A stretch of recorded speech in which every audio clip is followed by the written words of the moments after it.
My name is Ren-Horng Wang. In the summer of 2004, I and 31 others biked across the United States from Providence, Rhode Island to Seattle, Washington to support the cause of affordable housing. We are Team Bike and Build. This is our story. What does biking have to do with affordable housing? We are a group of 32 college-age students who took the summer off to bike 9 weeks across the country, and we've done this for a couple of reasons. We are supporting Habitat for Humanity and other affordable housing affiliates or initiatives in a couple of ways. First, we're raising a lot of money for them. Each rider raised a minimum of $4,000 before this trip even began in order to make this trip happen and in order to fund a completely student-funded and will be student-built house in Providence, Rhode Island. My bike's name is Lemony Snicket. Lemony Snicket. Yes. Oh, shit. Did you name your bike? I think it's gonna be, I don't know. No, I'm looking for inspiration. If you're inspired, let me know. The total sum that will be donated, it was $65,000 and some change. So we make a difference financially. We also make a difference in terms of people's awareness of this problem. We get community groups, we sometimes get, kids, members of the church, Habitat members who come and listen to us talk about what we're doing and the problem we're helping to fight. And we see the affordable housing problem as not just a problem in Providence, obviously, but a problem nationwide. So every single time we've done a presentation like this, we've given $100 to the local housing authority in the area that we're staying, and they've been very grateful to us for doing that. We've been making a small difference along the way. We also have contributed to actually building houses, actually, as we say, trading our bikes for hammers, going on those build sites, digging trenches, laying down wires, pulling weeds, putting up siding. We've actually really helped in the construction of homes that people are going to live in, that children are going to grow up in. Hey, so how do you feel after your first day? Today was a wild day. We went to the wrong church, 5 miles past here, and had to bike back. But that's all right. We're feeling it. So it was tough, but hey, we're tough. So we showed it what was up. Yesterday was great. It was awesome. Singing, it was really awesome. Yeah. No, it was really good. The first half was really hilly. The And second then half after was that, awesome. it was amazing. Baseline. Yes. Sorry about that. Almost. Ren-Horng, you ask probing, reporting questions. I hate that song now because of all those damn Yeah, ask us some questions. All right. So how much training did you do for this biking? Well, Well, what kind of questions do you want me to ask? Probing ones. You don't have any experience with probing? No! It's gonna be terrible when his parents want us to listen. I did, but I don't want to be interviewed anymore. You missed your window of opportunity. Oh. Yeah. We're off to bed. It's been a hard day's ride. We can just make fun of it. We've been showered. We've been showered and we're fed. Yeah, thanks.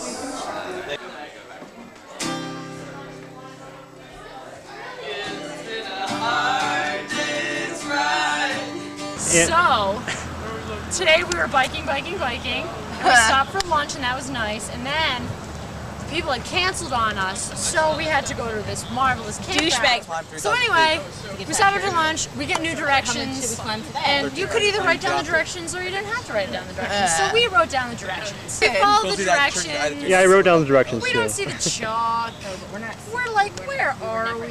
The directions are way off. We made lots of calls to Neil Mahoney and Joshua Champagne. Both of them were no help. No help at all. Anyway, so then we continue biking.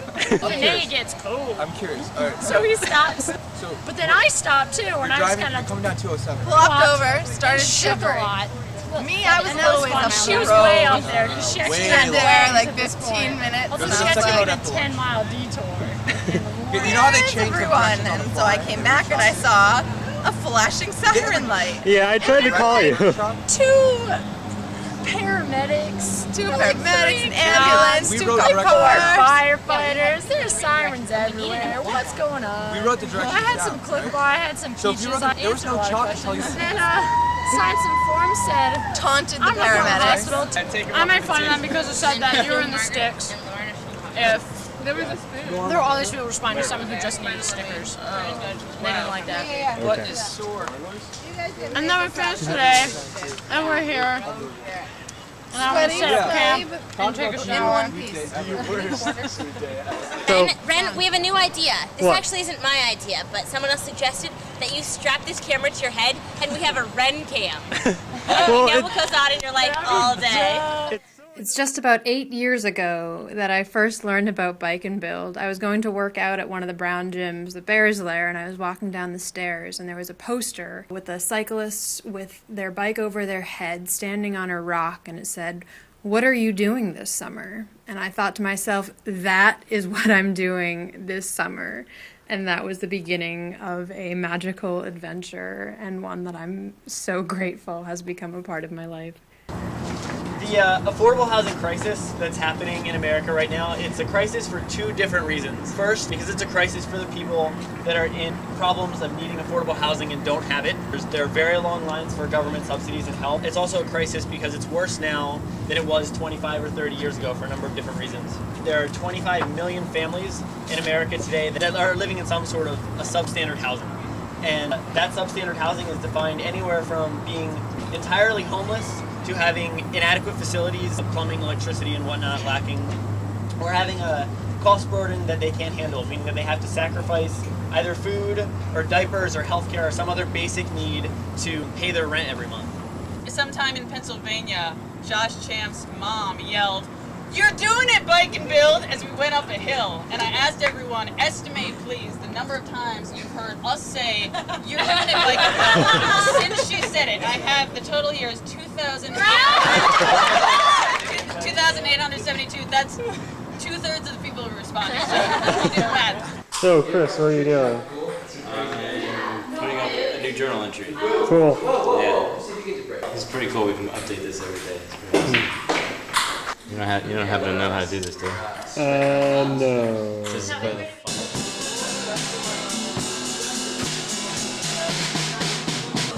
Robbie, get the camera off my face. So,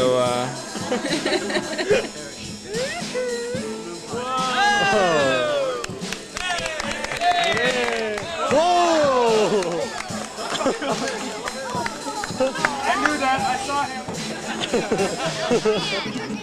But none of us can do what he just That was did. on video, So was it? that's, Yeah, that's well- pretty dangerous. So Steve, would you like to tell me what you thought of today's newspaper? What I thought about it? Yeah. I thought it was great that we got the coverage we did. No bad mouthing us in the paper. I thought they might do that, but they didn't. In front page, so you can't argue with that.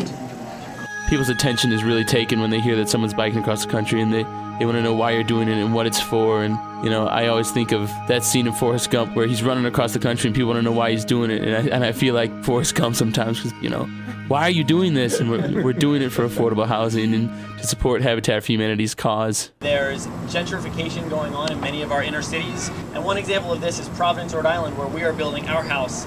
Just the past 10 years, it's seen tremendous changes, and a lot of people are moving back into the areas which used to be affordable housing areas, which used to be areas where a lot of different people can live in now. The rents are going up, or lower cost housing areas, they're being knocked down and townhouses are being built up, and only certain people who can afford to live in the inner cities are living there now. They're organized categorically. Yeah, totally. You can tell. We'll tell everyone. Okay, thank you. Thank you. Guys, gas stations from here on out, please. Toilets only. Other complaints. Says there are kids. Two girls peeing on I had always wanted to do something like a cross-country bicycle experience. Just knowing that Josh was organizing it, I was sold right away that it was going to be a pretty great experience. At that point, I was running cross-country. I kind of thought this would be a good chance to do some cross-training. Little did I know that I was just going to basically transition to the bike. Once I got involved with Habitat at the College of New Jersey, that really opened my eyes to a whole nother world. It really drove home what we were trying to do. So those two things together really convinced me that I wanted to do it, and later on why I would do it again as a leader. Oh God. Get out of my face, man. Tell me specifically what you guys are doing now. On any given day, usually we're somewhere around 75 to 80 miles on the bike. A few days we've been up over 100. We usually go for a little more than halfway. We'll stop for lunch and have a little break and then roll on into wherever we have to be sometime in the late afternoon around 3 or 4.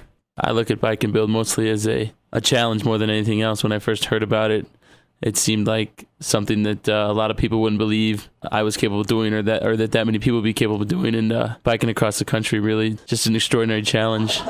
They really are playing volleyball. The goal of Habitat for Humanity is to try and make a concrete difference in the lives of one family at a time. And they do this by building affordable houses. They do not give the houses away to the families have to pay for them, but Habitat is able to give a price for the houses that is much less than the families could get otherwise. Habitat does this in a number of ways. The houses are less expensive because of volunteer labor and donated materials. Also, Habitat gives the houses to the family at a cost value instead of a market value, and they give an interest-free loan. The process that a family gets a house by is a very long process that takes a number of years. First, the family must fill out an application and go through an extensive interview process. When Habitat is choosing a family, they're looking for three things. First of all, that the family is going to be able to afford the house through the loan. Second of all, that the family has an obvious need to be in a better housing situation. And finally, that the family shows a genuine interest in keeping the house up and being a positive member of the community. Once the family has been chosen that they're deserving of a house, they must complete about 500 hours of what Habitat calls sweat equity. And that means that the members of the family must volunteer either at Habitat or Habitat office working on build site and put those hours in. And that's to show that they're really interested in getting the house as well as to help Habitat out in the future. And it usually takes 2 to 3 years. They finally get to move in to their own house, and it's just a great ceremony, a great experience for anyone who's worked with Habitat and is able to meet the families as they move in. Bike and Build isn't only about the poverty housing situation. Frankly, kids riding bikes isn't the most efficient way to spread the message. Bike and Build is also about discovering the country and oneself. A lot of character building happens. Not only are we performing service, but leadership skills and a spirit of fellowship form. Common adversities force us to find out something new about ourselves and each other. Personally, I became more confident, open to others, aware, and more focused on causes. I would say that I grew a lot that summer, and I don't mean taller or wider. Thank you very much. What? Can I take a look at what's on there? How many hours do you have? I don't know. Well, let's look.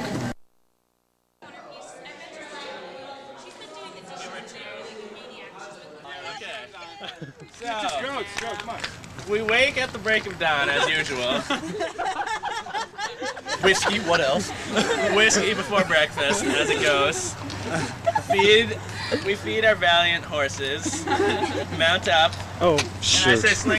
3 steeds belonging to Miss Katie Spiker, Miss Melissa Barkin, and Mr. Russ Barufi have been taken from the ranch during the night.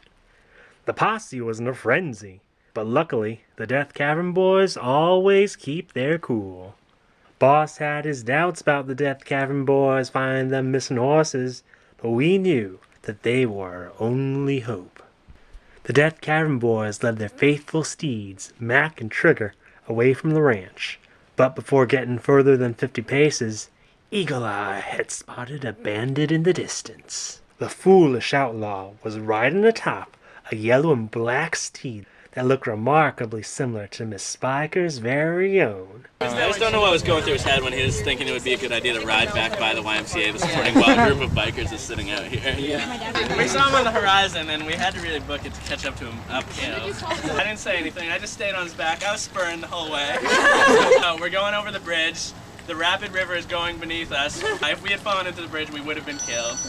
We thought there was going to be a gunfight or possibly a fist fight. This guy had no shirt on, just jean Tommy Hilfiger shorts. Classic looks from Reno 911. So I'm tailing him. The slinger, he spurs it even faster. He flanks him. Yeah, so it's got to end this party. So he pulls up on the side. I said, where'd you get the bike? And old Michael Flack was like, we saw pee dripping out of his Tommy Hilfiger. He decides it's best to stop. And we're like, so, the bike, huh? We got the bike from a friend at a bar.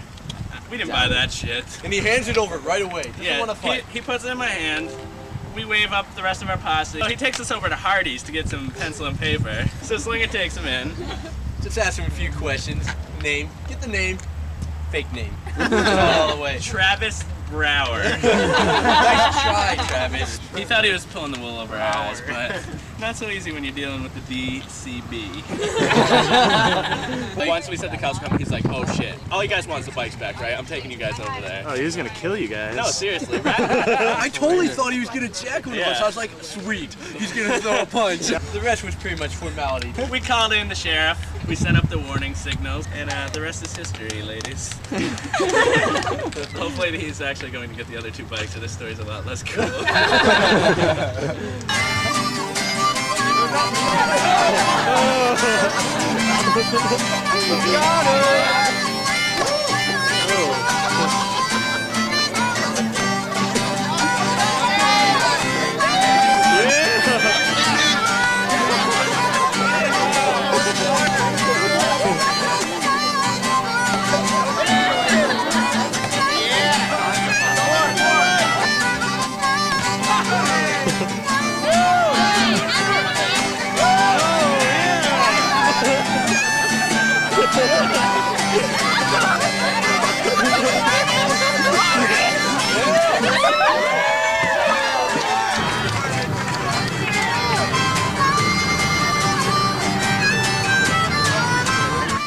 One of the big perks of this trip was you get to see a bunch of things that you've never seen before, especially I personally from the East Coast and have never been off the East Coast, so getting to kind of venture westward and see a whole bunch of things I'd never seen before, especially something as extraordinary as Mount Rushmore was definitely, I'd say a peak for me.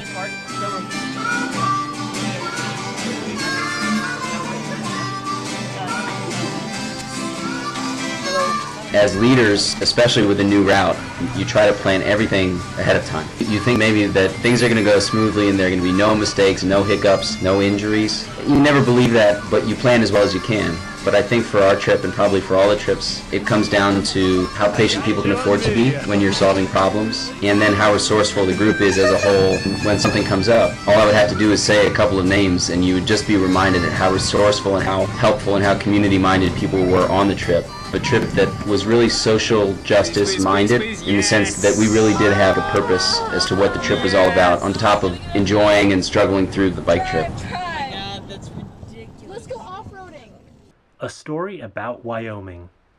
We were doing laundry in the town of Douglas when someone noticed a pair of inside-out bicycle shorts with a brown stain on it. We never figured out whose it was, but we all decided to blame Laura Stevens. But if you ask her, she'll deny it. Right after you've dumped like a truck, what should you do? Definitely wipe it 3 times.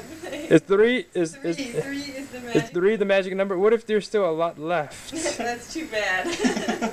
I'll never forget my first view of the Rockies. We were headed towards Shoshone, Wyoming, and had just finished up malted milkshakes at Yellowstone Drug.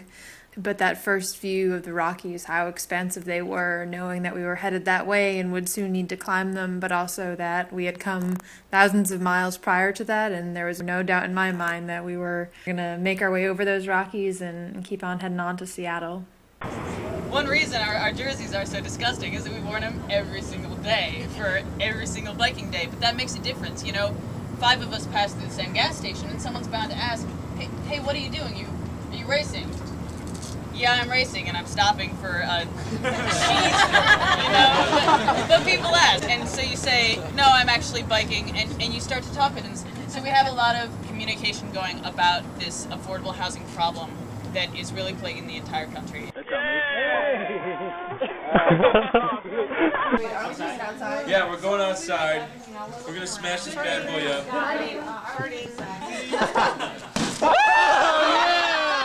David, what's been the toughest part of the trip? What's been hardest for you? I guess that would have to be when you get up in the morning, you just don't want to get on your bike, and you know you have to. I mean, some days your butt can really hurt, and you wake up, and the last thing you want to do is slam it on that thin as a rail bike seat. So I guess I'd put that as my low point. It's easy to think that a small group of people can't make a difference in the world, but our experience told us otherwise. When we talked to people, they had such positive reactions that we couldn't help but be moved. One woman told me after meeting us that she was inspired. Thanks.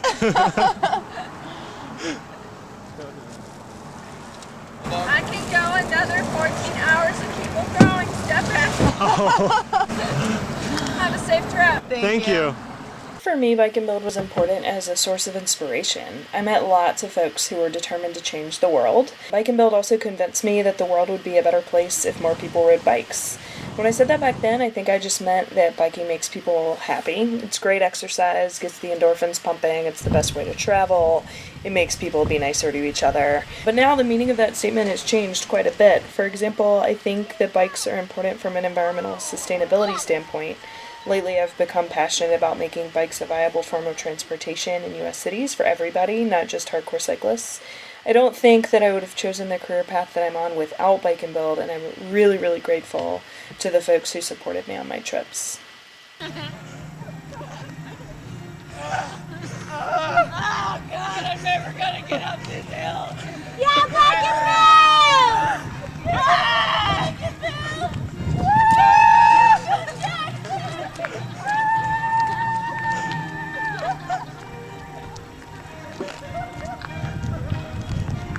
You guys like meet someone in Providence? You see it, Steve? Steve, Robbie, Dave, you're doing it. I'm Tony. No. So in Yellowstone, Sarah had the bright idea that we would buy one box of cereal for the morning, and it all have cereal and split the cost. So McGrady buys it, and we're like, yeah, that sounds a good idea. Opens the box the night before, and is going to town on the cereal. And then, no, I'm getting there, and then Ren had like half of 2 beers. He's like, I need to eat something before I go to sleep now that I've had this beer. So I was like, oh, just have some of these Frosted Flakes. And then Ren has like nearly a third of the box by himself. I'm not even kidding. So we wake up in the morning and there's like not even half a box left. Not true! Not true! Mel and Laura had conceived this pretty brilliant prank where basically they devised a false cue sheet. We were supposed to go an extra 30 miles beyond the town where we were actually stopping, and there were 5 mountain passes. It was a pretty long day, according to the cue sheet anyway. Mel was driving that day, and she was supposed to be bringing us lunch, and Laura was on her bike. We all got to the lunch stop, a gravel parking lot, and there was nothing. Laura rolled up in her bike and said, hey guys, Mel is stuck and the trailer is stuck in the mud, but there might be some food, there's a gas station, I don't know, something up around this corner. We all were pretty down at that point. I think some people were kind of upset, and we rode a couple of miles into this town, and there was this park with a gazebo. They had all this food laid out, but before we got to that, Laura read this really great poem. Oh, Bike and Build, my Bike and Build, your arduous trip is done. You heard there was another pass, but that was all in fun. At which point, I think things were thrown at them.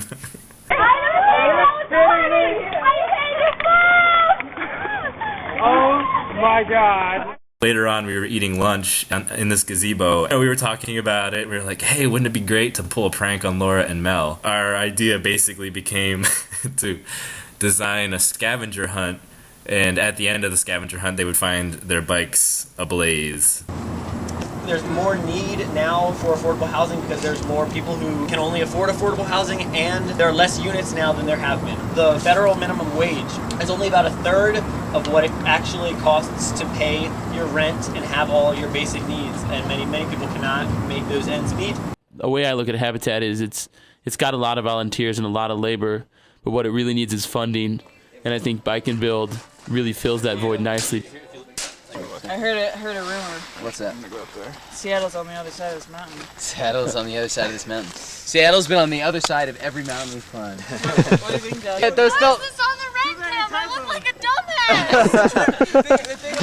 I'm not wearing my glasses. I had no idea why you were just standing there staring at me. Obviously, the friendships are a highlight. Seeing the sights of our country and the conversations had with Americans from every walk of life. But above all else, it was the lessons in perseverance that I carry with me always. Lessons of perseverance came from both conversations, talking with individuals and community groups about their daily lives, both in the realm of affordable housing, but all walks of inequality and injustice. But on a personal level, when I have tough days now, I think to myself, can I do this? How are we going to get through this? And I'm always taken to those days on Bike and Build where it was cold cold and rainy, or we had a 4,000-foot climb in front of us, and how we always pulled through.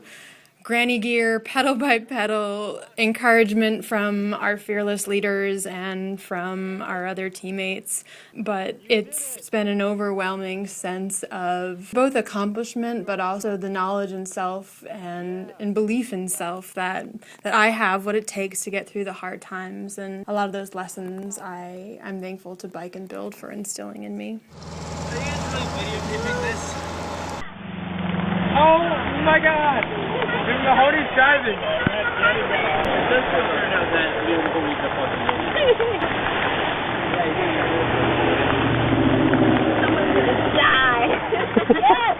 Andy's been waiting to kill someone all trip long. Get pumped up, get mad, get mad. Come on, come on, come on, get mad!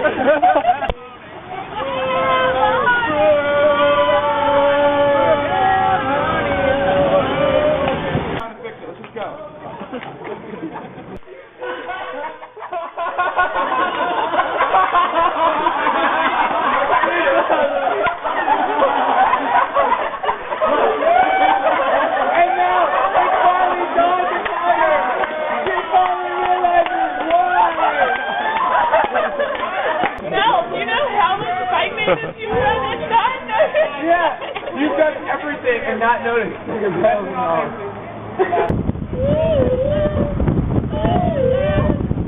I also think on a more personal level, you see the kind of enduring impact the trip has on us riders. When you look at just the fact that Ren wants to make this video 8 years later, and he's sitting down and he's still passionate about it, and the relationships and impact that's had on his life and on all of our lives. And I just think about the number of people who've traveled across the country to see one another, and the good friendships and tight relationships that have come about, even among people who weren't tight on the trip. I think that's great, and I really like it. We are in Seattle. You did it, Bike and Build!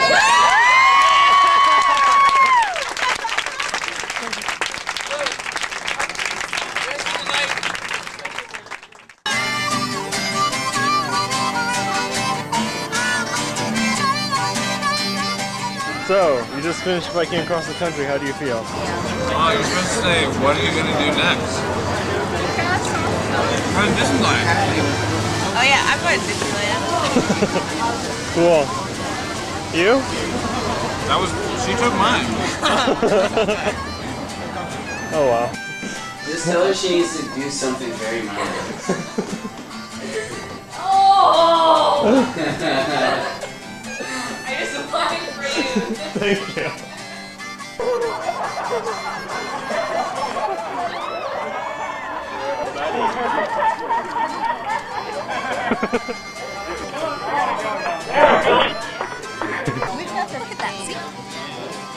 I'm sorry. I'm clearly the king of all tan lines, though. I mean, Have you seen my legs? oh my friend, you got me beat. Oh my god. These ones are pretty extreme. Holy cow. Oh wow. Lord have mercy. What did you do? Really like this. There's a pair of socks apparently sitting down here like this. And we're in the car and there are 4 of us abreast and we're all like this. And finally I get really uncomfortable and I'm like... So I catch Ren just reaching down his pants. And something falls off. I'm not really sure what it is. I have to go over there because something happened over there. And I noticed that something fell off, so I was like...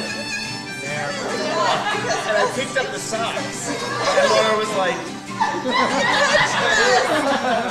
this out of his pants. So is he. And so I'm holding the giant wad of sock, and she's looking at me, and we're like,